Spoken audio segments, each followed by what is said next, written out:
This one's for all my mean girls. Katie, will you please tell him his hair looks sexy pushback? I know, right? It's so embarrassing. I don't even... Whatever. It was my mom's in the 80s. Vintage! So adorable. Thanks. That is the ugliest effing skirt I've ever seen. Thank you. So you agree? What? You think you're really pretty? Oh. Good morning, you guys, and welcome back to my channel. So I'm going to be speaking in a lower tone because it's very early. It's 5 o'clock, and yeah, my voice carries, so I have to keep it down. So what better time to talk about my mean girl tendencies than on Mean Girls Day? And this is not like a proud moment, just a moment of honesty. I did a video back in April about the times I was jealous. Do check out the video, I will link it. And I feel like I left out a few things. Well, I didn't remember it on the spot, so I just remembered a few other things, and it fits perfectly into this video. So for context, if you don't know what Mean Girls Day is, it's in reference to the movie Mean Girls that came out in 2004. It's become now iconic 20 years later. It's hard to believe that movie is 20 years old. So it would have came out when I was in 11th or 12th grade, depending on like what time of the year in 2004 it came out in, if that makes any sense. So if it was earlier in 2004, that's 11th grade for me. Later in 2004, that's 12th grade. So there's the main character. Well, there's like really 4 main characters in the movie, but the lead, Katie, who comes from Africa, had asked her love interest in class what day it was, and it was October 3rd. So now October 3rd has now become Mean Girls Day. If you haven't had a chance to watch the movie, I will highly suggest that you watch it. When it first came out and I first saw it, I don't think I saw it in 2004. I may have seen it a couple years later. Some things made sense, obviously, because like girls being catty, it isn't just in high school. It's before high school and it's after high school. So that made sense. But some of the other references went right over my head because it was very American. And at the time I had been in the US for only 3 or 4 years. So a lot of the things were not making sense. But now watching it years later, I watched it years later, and then I just watched it recently. Like I think last year I watched it, and iconic. It has aged well. But this video is not to discuss what they did so well with the movie that has made it age well. There are several videos that discuss this. One of the channels that has discussed Mean Girls quite a bit is The Take. So I think they have at least 2 videos that I have watched about Mean Girls analyzing it. One of them suggests that Regina was nice to Katie right from the bat because Regina is really gay. And another video suggests that Regina is brilliant. She knew how class and power works. And I'm just paraphrasing. Do check out those videos.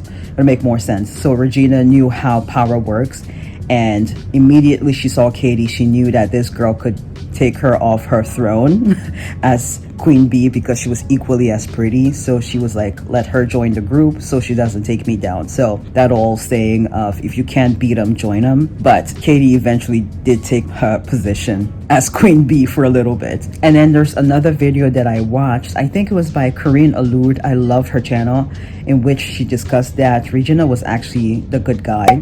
Justice for Regina. She was really the good guy. She invited Katie into her folds when she didn't have to. She was always inviting her out to do things.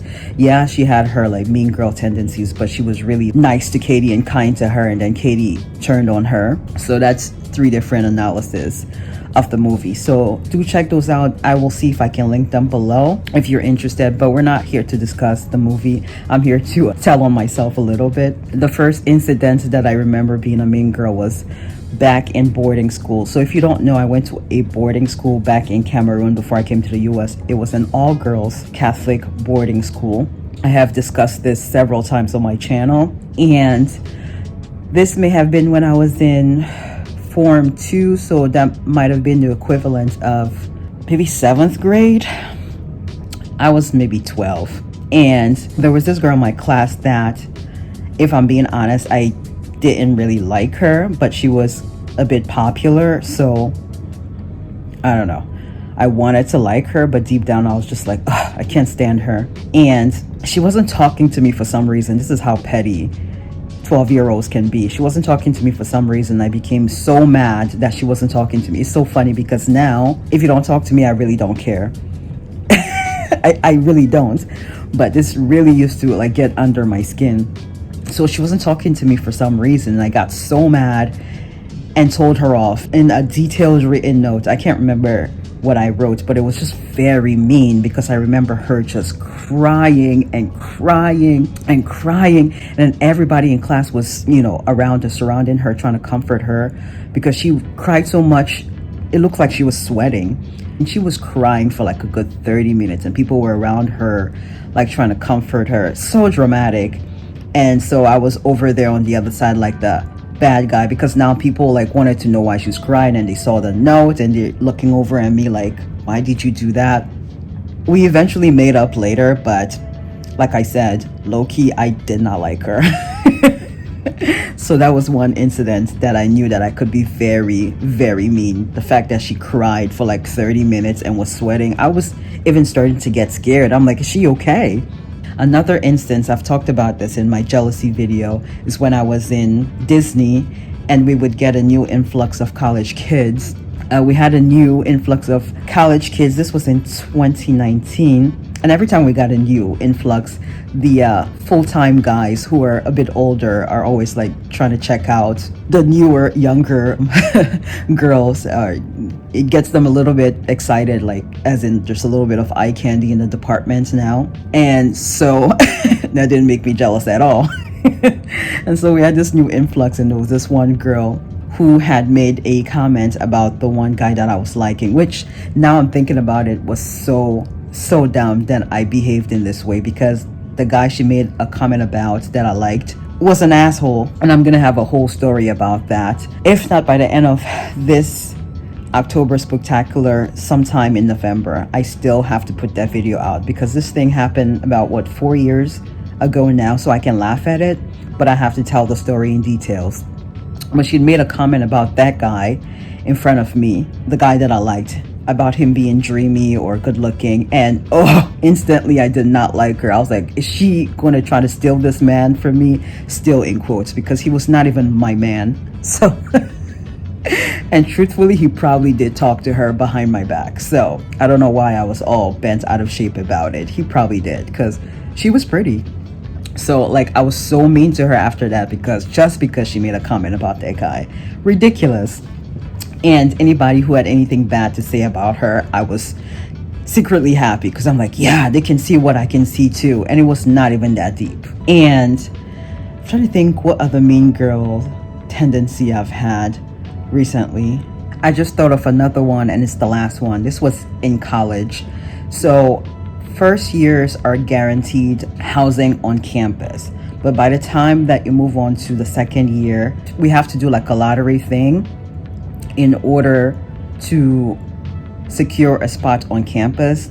And if by the time you get to your bid there's nothing left on campus, then you're gonna have to find other living accommodations. So the way it worked is you pick out a number, and the higher your number was, the more likely you were to not get your preferred option, if that makes any sense. So if we did a raffle and you picked out, I don't know, number 800, you already know like your likelihood of finding something on campus was slim to none. And if you did find something, it's not going to be like your preferred option or preferred dorm to stay. And so going into my sophomore year, I had picked out, I think, 900. So I'm like, oh, I'm in trouble. I need to find somebody who has a lower number so I can room with them. And it just so happened that the person who had a lower number that I eventually roomed with, she wasn't like the popular girl. And I know this is college, but she was kind of a loner. And I think I'd seen her a few times, said hi to her, and we were friendly. She was not my friend, but we were friendly. But I wouldn't like really hang out with her, if I'm being honest. But because she had a lower number, I'm like, yeah, let's room together. So because we roomed together, she thought we were gonna like be close and be hanging out, which I have to say, like, if you don't hang out with your roommates, like, there's nothing wrong with it. But at 18 and 19, you can't really comprehend that. You think because you're roommates with somebody, like, you guys are gonna be best friends or you guys are gonna be hanging out together. And so that's what she thought. And where I would always have my friends come to my room to visit me, and she would want to like hang out with us when we were leaving, and I would signal to my friends that no, she can't be hanging out with us. I think she hung out with us the 1 or 2 times. By the 3rd time, I start to signal to my friends that no, like, she can't be hanging out with. I'm trying to leave the room to like get away from her. I don't need her following us everywhere. So I think that really hurt her feelings. She became really upset with me and wrote me a whole note because she thought we were supposed to be friends because we were roommates. Yeah, but that was not even the main part, because like I said, you're not technically obligated to hang out with your roommates. The main part was she used to snore, and when someone snores, you're supposed to like shake them awake so they can like move around to adjust so that they can stop snoring. But I wasn't about to like shake her awake. So she slept over by the window. Her bed was by the window, which was next to the heater. So I would throw like quarters at her, or more towards the heater, so it can make noise so she can wake up and stop snoring. So I would just be throwing quarters at her. But then I realized I needed those quarters to do laundry. So then I started throwing pennies at her so she would wake up and stop snoring. And she wouldn't. So yeah, I had to deal with that. And how do I say this nicely? She did kind of have a little bit of an odor too. And yeah, so that also contributed to me not wanting to be around her as often. And I noticed it was her because like she would go home on weekends, and when she left, the odor would be gone. I would open all the windows and it would smell fine in there. But as soon as she came back, that odor was back. So I knew it was her, and I didn't know how to tell her. So yeah, I would just leave the room. And it really hurt her feelings. So yeah, needless to say, the next year we did not room together. And yeah, that's all I can remember before this video gets too long. I hope you enjoyed. Hope you don't judge me too much. This was when I was younger. I'm always a work in progress. Nobody is perfect. This is not to justify bad behavior. I'm just saying. Just write down in the comments, if you will, if you had any Mean Girls moments and like what they were and all of that, if you care to share. And I will see you tomorrow for the next one.